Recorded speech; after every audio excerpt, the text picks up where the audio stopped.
Hello and welcome back, friends.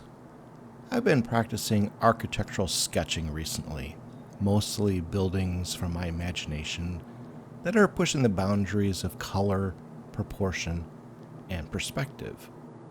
And it's been really enjoyable for me, making up little worlds and stories. One of the things I thought about is how I love the intersection of creativity and nature, both in the creative process and in the subject matter.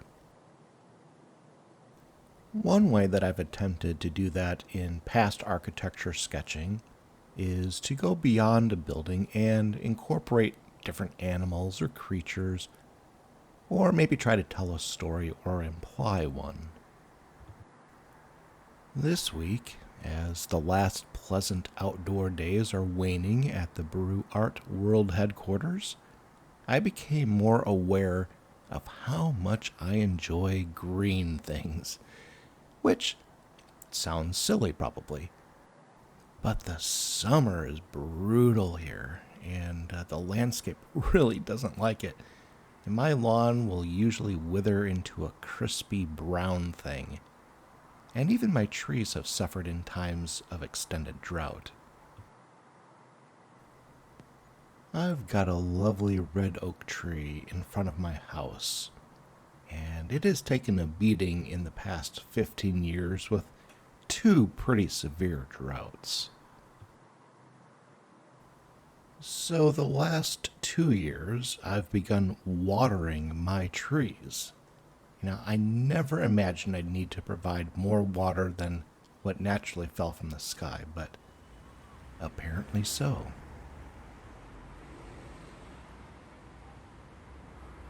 Thinking about architecture and nature, I thought I'd incorporate more greenery as a character in my drawings this week.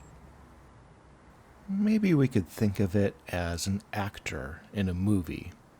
Botany could play a small but important role, much like Alan Arkin in many of the films he's been in.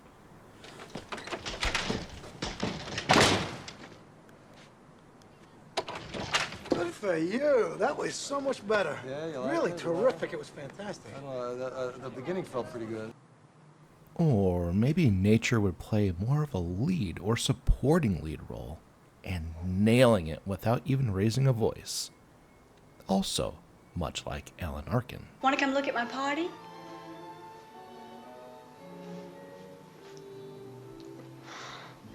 Really?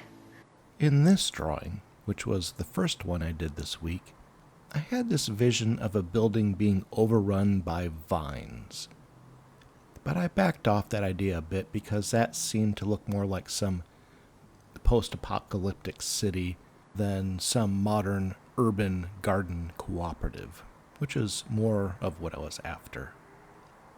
There are some really awesome examples of architecture that incorporates trees and gardens into the design, and I personally would love to see more of this. I used gouache as the main medium for this project.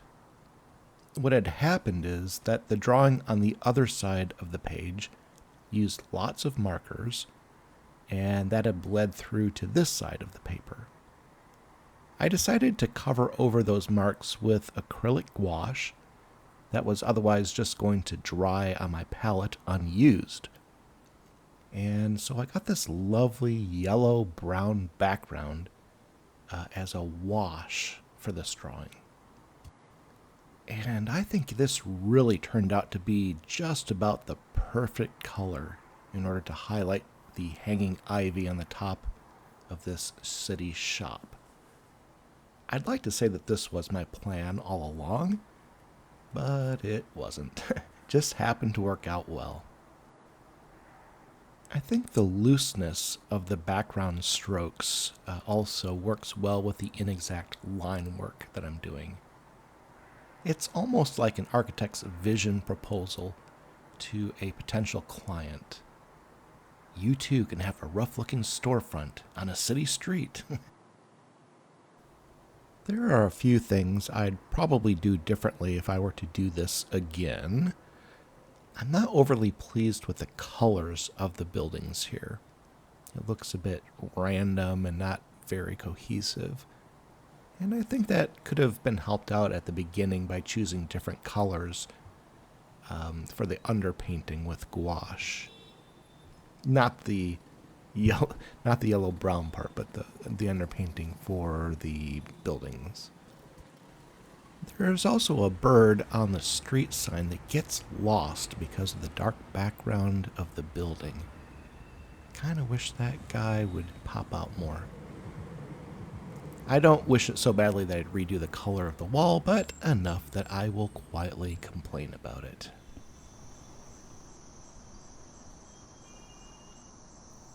After that initial drawing this week, my subconscious mind must have wanted to be heard. I had a dream about a treehouse. Those images that I had in that dream evaporated pretty quickly, as they often do, but I did sketch out the bits that I could remember. What I recall is that there was an entire town in a tree, almost like a village with little homes, a school, a church, even a park. Now, how all of this fits into a very large tree is a mystery.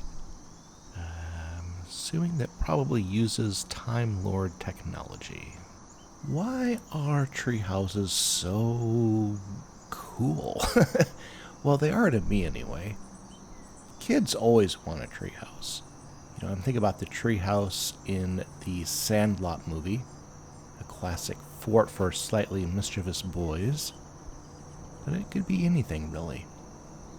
It's almost like because it is off the ground that the regular rules don't apply.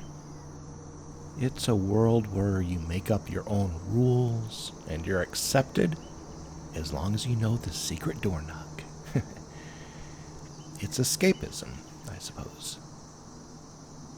I did some research on the history of treehouses, and there are just some really fascinating things to read. The first recorded treehouse was built for the Roman emperor that was known as Caligula, who, well, he was an interesting guy, but he did have a treehouse built that was large enough for a dinner party of more than a dozen people. And the largest treehouse, up until I think it was 2019, was the Horace Burgess Treehouse in Tennessee in the United States. And this thing was an absolute monster. 97 feet tall, over 10,000 square feet. It had 80 rooms, 80 rooms, 80. A chapel, an indoor basketball court. Oh my goodness. But it was closed in part because it was not up to fire code, which seems about right, considering the whole thing went up in flames and was destroyed in about 15 minutes. I also watched, I guess I will call it a documentary.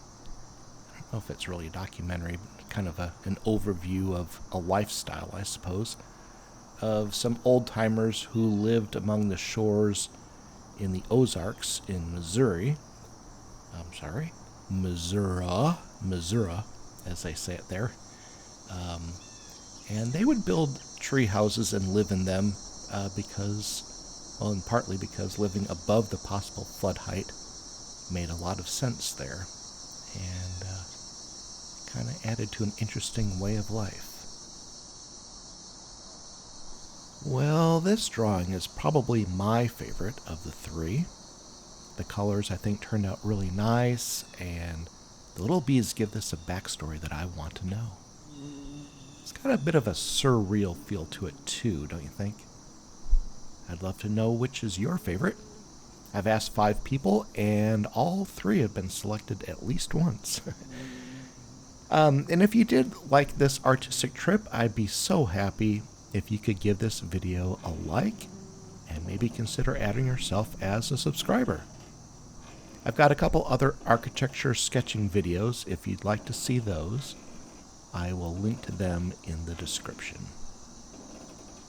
I hope to visit with you again real soon, but until then, go enjoy yourself some art and nature. Bye-bye.